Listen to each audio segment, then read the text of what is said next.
it's an amazing luxury they have. When I look at you kind of your journey, at some point, I think in 2018, you stopped the MMA Hour, and that was like a big loss for us, for a lot of MMA fans. And when you came back to the MMA Hour, like relaunching it, that was like really, really big for a lot of fans.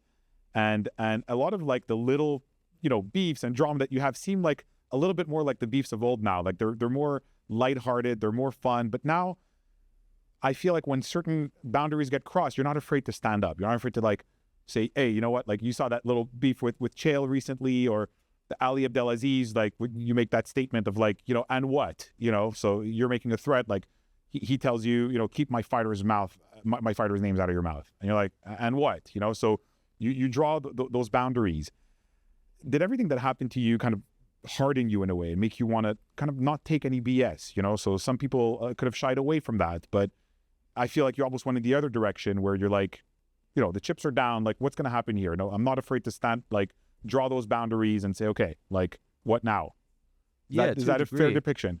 Yeah, to a degree, because, especially towards the end of my time at ESPN, I had to kind of stay quiet for a long time, and things are being said and people are coming up with stories, and I was asked not to respond, and that was frustrating. So I think that when I finally, took the shackles off, for lack of a better analogy, obviously there weren't physical shackles, but I felt like I was being, quieted or censored.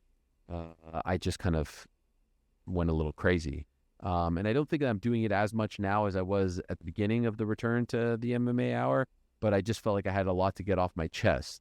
And so, yeah, that feels good. It feels good to be able to stick up for yourself. People think that I'm like some, puny, like, and I play up to that a little bit, but ultimately, like, I'm not going to let anyone disrespect me. And especially if they're going to lie or try to intimidate me or anything like that, like I'm just not going to let that happen. So I have a platform, I have a microphone, I have an audience, I'm going to speak my truth. And as I've said time and again, I don't necessarily care if you don't think I'm a good journalist or broadcaster. That doesn't bother me. It's when you lie that bothers me. And so when people come out with stories, lie, make things up, that really bothers me, because I don't think that's fair, and I wouldn't do that to someone else. So yeah, I've felt over the last few years like it's important, and I don't know if it's a byproduct of this, but I feel like I have to do it less, and maybe people know that now I'm going to respond, and so maybe they won't be able to get away with it as much as they did back in the day. So maybe that's a nice byproduct of it all. Yeah, on this point of like people play it up like you're puny or whatever. I don't know if you heard the Ric Flair interview on Joe Rogan. Yeah. Where he says, Ariel, that guy's tough. Yeah. And then Rogan, that was amazing. The Nature Boy. Shout out to him. That was unbelievable. And then Rogan doesn't know how to respond. He's like, are you afraid of him? That was kind of an amazing moment. He's the man.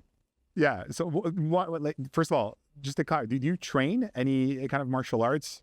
I box 3 times a week. I boxed earlier today, nice. But I don't do it for any particular reason. I just love it, and I like to try to be in shape, and I prefer that over like running on a treadmill for an hour, right? So I suck, and I'm not trying to be a boxer by any stretch.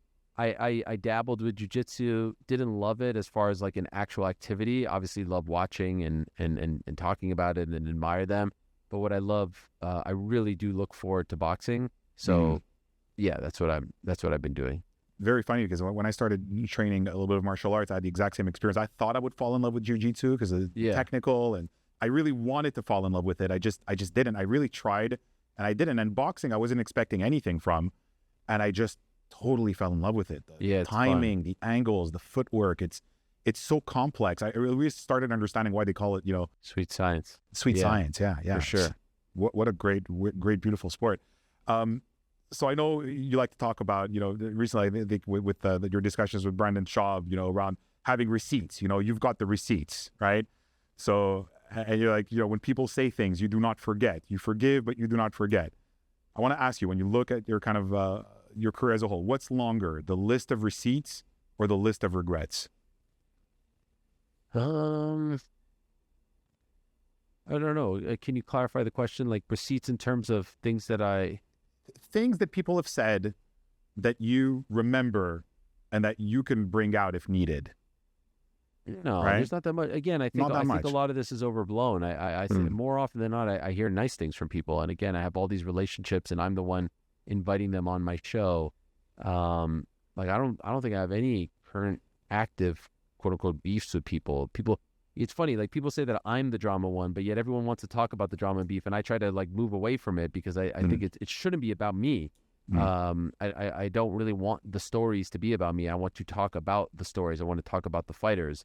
And so, like, this past week there was no drama. Last week, no drama. So, and I don't think I have that many regrets. I mean, obviously, there's things that you look back on and you say, all right, I wish I could do this differently or that differently. I think it's really hard to live a life without any regrets. But like massive regrets, no, I think I would have regretted if I left Syracuse, if I quit Syracuse. I think I would have regretted if I didn't go after this, if I didn't try to become a journalist and all that stuff. But way more, you know, way more accomplishments and things that I'm proud of, things that I'm excited about, things that I'm really appreciative of and grateful for than receipts or regrets. Mm. Great. I don't know if you've heard John Anik's comment just yesterday. I saw where he's like, he's getting kind of tired of all the negativity with the fans. And he's just like, I've just about had enough of all this negativity. And I'm like thinking of like, even like, considering leaving the sport. Do you deal with that sometimes? The negativity that come online from fans. From a distance, you seem to have a pretty tough skin about that stuff. But I mean, on some level, it must affect you. Yeah, I mean, it wasn't always the case early on. When you read people saying things about you, you're like, damn, that's rough. My skin was paper thin, so I had to develop thicker skin. And I'd be lying if I didn't say, oh, you read something here that kind of cuts deep and hits you in the heart. But I try not to put too much stock into the good or the bad. I try not to get too high, try not to get too low. I try to not read the comments because that will affect your brain. And I believe our brains aren't, they're not.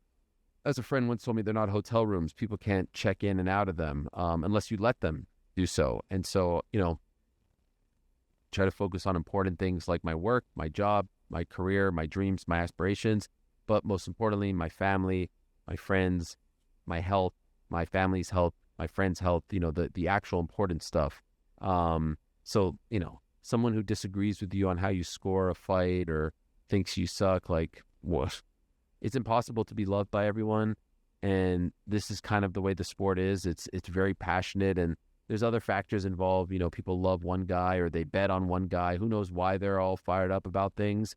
But as long as you keep it fair and professional, it's just your opinion. And, in terms of like the people who leave comments on Twitter or Instagram or YouTube, I sometimes check myself and say, like, I've never felt, there's things that I read about my favorite teams or my favorite athletes, football, basketball, etc. And I've never felt compelled to crap on the athlete, or I've never felt compelled to crap on the journalist. I've never left a comment anywhere that is like negative or trolling or anything like that. So I think it's a different kind of cat that does that, and maybe not my style of person. So I don't put too much stock into that stuff. Again, I'm not immune to it. I'm not above it. It's there. It's the internet. It happens. We have our ups. We have our downs. It's not always fun. And I try to avoid it as much as possible, either being a part of it or ingesting it. But, I don't think I would have been able to last this long if I let it truly affect me. And I think it will not affect John, and I think he'll be just fine. And maybe it was just like, an extreme moment of honesty, and I appreciate it. And, that's what people love about certain broadcasters. They wear their heart on their sleeve, but it's never been to the point where I felt like I couldn't take it and I had to, quit or anything like that. Love it. When I look at your journey as a whole, for me, it's like it's got the theme of independence, but also fun. You've been able to mix those two things, like maintain your independence, maintain your integrity, but also stay lighthearted. When you say like not taking yourself too seriously, still to this day, keeping that friendly, very fun approach to the whole profession. For me, you have a little bit of this underdog spirit also that we have in Montreal, right? This small French Canadian city, but we've got heart, we've got fight, we've got the spirit of the Habs and the Expos and all the great Montrealers who've made it big in the US, GSP, Celine Dion, Cirque du Soleil, all of that. And for me, you're definitely one of those a big heart, a championship spirit. And for me, you've made an unbelievable contribution to American sports culture. So I just want to thank you for your work. Keep going strong in the face of everything. We appreciate you, Ariel, really. Thank you. That's very kind of you. I appreciate that. I don't think that I've made it to the point where I can be in the same conversation as those people or entities. But I appreciate the support. I appreciate the kind words and the backing. And it feels a little bit different when you're in Montreal and when you get it from Montrealers. And the UFC hasn't been back to Montreal in a while, and I hope that will change. And I hope that that MMA in Canada will grow and continue to thrive. It wasn't a great weekend for Canadian MMA last weekend, but these things are like peaks and valleys, ebbs and flows, and great days are coming. So yeah, I appreciate everyone who watches and who supports and who listens, and I hope it can continue for many, many years. Ariel, thank you so much. Thank you. Appreciate it. Thank you. All right.